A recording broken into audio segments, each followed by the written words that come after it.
Être antisémite, ces mythos là, ces mythomanes qui pratiquent la mythomanie, c'est la base même de la religion juive, quoi. Pratiquer la mythomanie, quoi.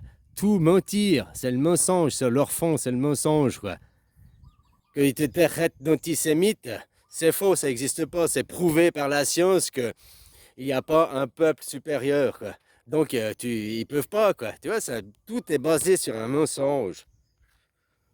Tout ce qu'il te dit, c'est un mensonge. Et je te rappelle que dans votre livre, c'est parce qu'il a désobéi à Dieu. Tu vois, il n'y a toujours pas de peuple juif, hein, aujourd'hui. Il y a eu la Deuxième Guerre mondiale, ils ont perdu la guerre, ils ont eu leur terre, là, le pays d'Israël. Ils pourraient remercier Adolf Hitler. Grâce à Adolf Hitler, ils ont un pays aujourd'hui, quoi. Mais c'est toujours pas un pays juif. Ils ne s'appellent pas les juifs, ils s'appellent les Israéliens. Et les Israéliens, ils ont des confessions juives, des confessions chrétiennes, des confessions orthodoxes. Donc tu vois, c'est même pas un peuple juif. Il y a Israël avec des Israéliens. Ils se disent nation juive, ils ont choisi une religion d'État. Oh ouais, leur discours est cohérent, ça c'est juste. Mais il n'y a toujours pas de peuple juif, quoi, à proprement dit. Ils n'ont toujours pas réussi à prouver et ils l'ont toujours pas fait, quoi. Parce qu'ils savent qu'ils ne peuvent pas le faire et ni le dire. Ils peuvent dire le peuple israélien est juif. Ils omettent de dire de confession juive. C'est un petit mensonge. De toute façon, chaque fois, il y a un mensonge. Leur âme prédilection, c'est l'hypocrisie. Ils disent jamais ce qu'ils font, hein, puis c'est que du mensonge, quoi. Ouais, non, non, non, non, non. C'est pas moi qui t'encule, quoi. Regarde mes deux mains sont là, quoi. Voilà.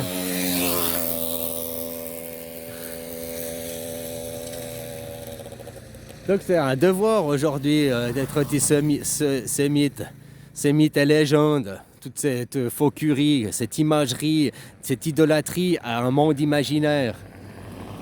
Tout ça pour avoir des prétextes pour faire la guerre. Ça sert à avoir des prétextes pour faire la guerre, hein, semer la misère ou garder sous pression. Ces gens ne sont pas sortis de l'esclavagisme. Vu qu'ils mentent, il faut tout réinverser. Ces gens ont créé l'esclavagisme. Avant eux, il n'y avait pas d'esclaves. Et c'est vrai, hein, c'est écrit sur les pyramides là-bas, c'est écrit. Hein, le concept même d'esclave n'existait pas, quoi. Déjà, c'était pas les premiers esclaves, c'était pas des esclaves, c'était des prisonniers de guerre, quoi. Hein, puis après, bah, ils allaient chercher les gens, ils allaient faire exprès. Après, ils les faisaient même venir. Bon, bref. Hein, leur méthode a évolué, mais pas leur philosophie, quoi. Donc c'est important de savoir ça. Tout est basé sur un mensonge. Qui a créé l'esclavagisme? Qui a créé les premières guerres? Ben, ça remonte à Judas. C'est eux les responsables de la misère. Un peuple qui n'existe pas. Le peuple juif, il n'a toujours pas de pays. D'ailleurs, si on en prend l'histoire, les mythologies, ben, c'est le juif exilé. C'est moi le seul et dernier et unique représentant des juifs authentiques, si tu veux parler comme ça, quoi. Hein? Voilà, voilà. Hein? Ouais, bah, parce que je suis un exilé. Hein. Le pays juif là-bas, il m'a foutu à la porte. Hein. Il voulait que je sois esclave, quoi. J'ai refusé, j'ai désobéi à Dieu. Hein. C'est pour ça qu'aujourd'hui, j'ai encore ma dignité, quoi.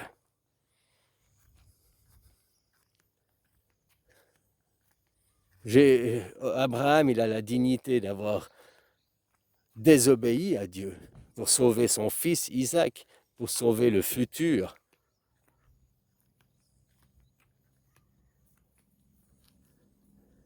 La religion, principe féminin.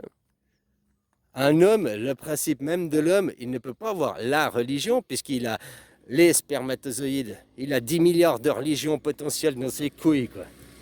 Il est anarchique, c'est pour ça que l'homme est anarchique. Hein? On a le polythéisme incrusté en nous, les hommes. La femme, non, elle est monothéiste.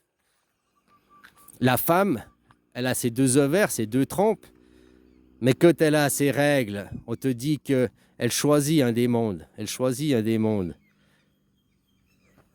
Elle élimine à chaque fois un de ses enfants.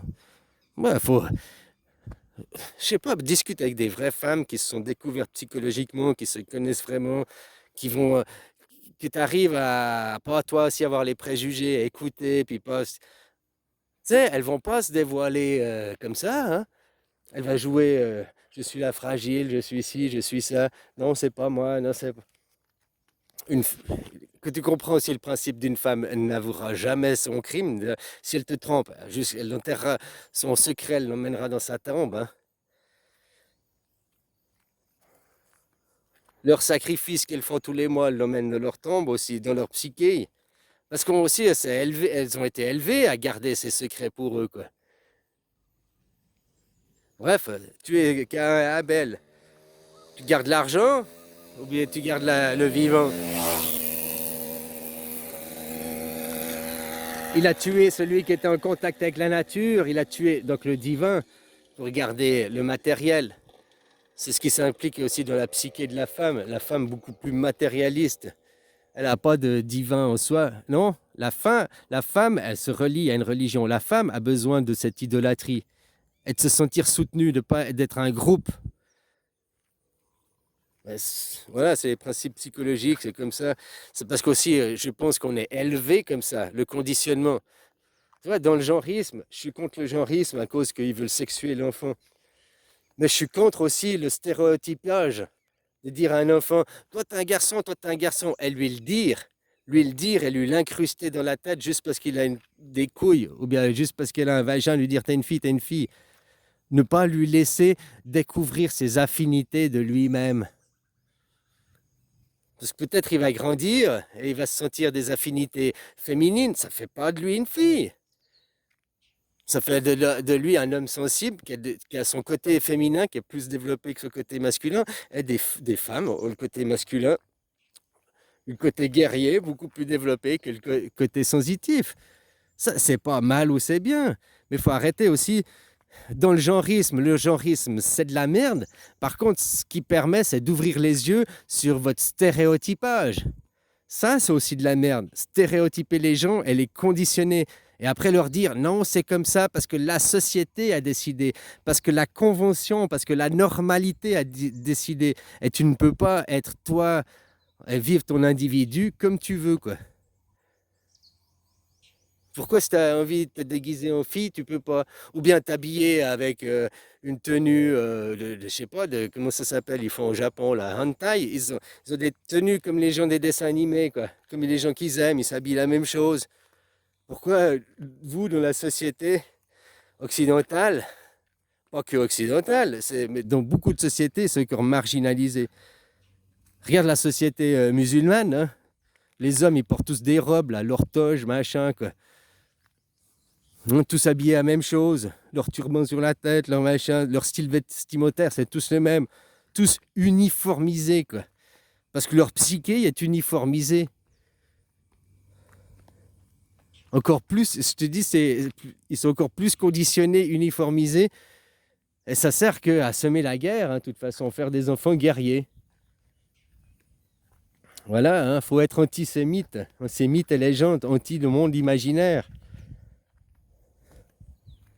Qui ait un monde imaginaire, qui ait les mythes et légendes, nous expliquer des choses, des compréhensions psychologiques, intellectuelles, c'est une chose. Mais après, tu vois, les mythes et légendes, ils ne sont pas sur papier, ils ne sont pas sur livre. Puis si tu veux adhérer aux mythes et légendes de Rama, si tu veux adhérer de Horus en Égypte, ou bien du druide, ou bien, bah, tu as le droit. Tandis que maintenant, tu n'as même pas le droit. Parce que tu dois vivre dans le stéréotype. Donc tu vois, jamais chasser l'entièrement l'eau du bain, quoi. Enfin, garder le bébé. Dans le genrisme, le problème, c'est récupéré par ceux qui veulent vendre l'enfant, le vendre à des buts sexuels, mais pas que à des buts sexuels, hein. Bref. Mais qu'est-ce que ça révèle? Que je vous avais déjà dit, il y a 8 ans en arrière, quoi. Faire des stéréotypes, stéréotyper les gens, c'est mauvais. Dire à un garçon, t'es un garçon, parce que tu as une paire de couilles, et puis non, tu peux pas porter du rose. Mais ton garçon, il a peut-être envie de porter du rose. Ah, mon garçon, il aime porter du rose, c'est un ladyboy, c'est un ladyboy, c'est un ladyboy. Tu lui répètes ça tout le temps, et après, lui, il va croire qu'il est ladyboy. Alors, il n'était pas, c'était juste que lui, il aime la couleur rose, quoi. Mais c'est peut-être un super mec alpha, hein. Ah, t'es pas un alpha, t'aimes le rose, il porte du rose, c'est un PD. Stéréotypes, préjugés. Tout ça parce que votre religion monothéiste, c'est les fondements même, c'est ça. Créer des stéréotypes, créer des gens, tous la même chose. Et si tu rentres pas dans le stéréotype, si tu rentres pas dans la normalité, on va te chasser, on va te mettre au bûcher, on va te tuer. Vous voulez pas vous en prendre. Regarde les gens avec les transgenres, ils veulent attaquer les gens. Regarde les gens avec les musulmans, ils veulent s'en prendre aux gens. Ou les musulmans avec les chrétiens, ils veulent s'en prendre aux gens, ils veulent attaquer les gens, ils veulent de la violence physique pour un monde imaginaire, un monde psychique. Parce que ces gens n'ont pas été élevés, et ça vient de l'éducation, vous n'avez pas été élevés à être des hommes, des enfants responsables. Vous avez été élevés à des petits abrutis, des enfants soldats, quoi, qui régissent aux ordres, à la croyance, quoi. Et tous ces gens qui se disent croyants, chrétiens, qui prônent la guerre, mais je sais pas, si tu dis il faut la guerre, machin tout, j'espère que tu prendras les armes et t'iras toi aussi. Parce que si tu es pour la guerre, ça veut dire que tu es d'accord de participer aussi. Si tu es, ah non, c'est pour la guerre là-bas, ouais, je soutiens Israël. Mais si tu soutiens Israël ou la Palestine, tu soutiens un des deux camps, donc tu soutiens la guerre, tu soutiens pas la réunification. Là-bas, qu'est-ce qu'ils ont besoin, quoi? Eh ben, les Palestiniens, il faut leur laisser leur nation aussi.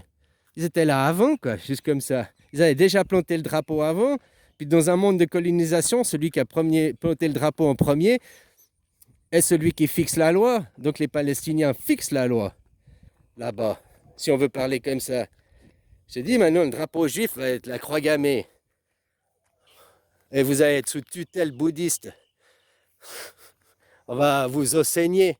Vous êtes les plus pervers, les plus dépravés, quoi. Oh, t'inquiète pas, toi, la France, c'est pareil, hein. Vous êtes un pays juif, si on veut parler comme ça. Sous un pays sous doctrine juive, sous idéologie juive. Si tu admets que le peuple, tu dois admettre que les Français c'est le peuple juif, les Américains c'est le peuple juif, je te dis, regarde leurs mots, ils disent, oh le peuple juif, les Israéliens, le peuple juif. Ben non, ils ne s'appellent pas les juifs ici, mais ils s'appellent les Israéliens. Donc la nation, c'est pas la nation juive, c'est la nation israélienne. Les mots sont importants, ils n'ont pas choisi la juive attitude, la juive ici, la juive... Hein? Ils ont choisi le zizi d'Raël. Israël. Israël vient de Ismaël, ça vient même pas d'Isaac. Et eux, ils se disent descendants d'Isaac. Donc tu vois, Isaac, c'est le fils légitime de Sarah. Ismaël, c'est le fils illégitime, c'est celui qui vient de la servante. Donc c'est Moïse. Ouais. Bon, allez, bisous.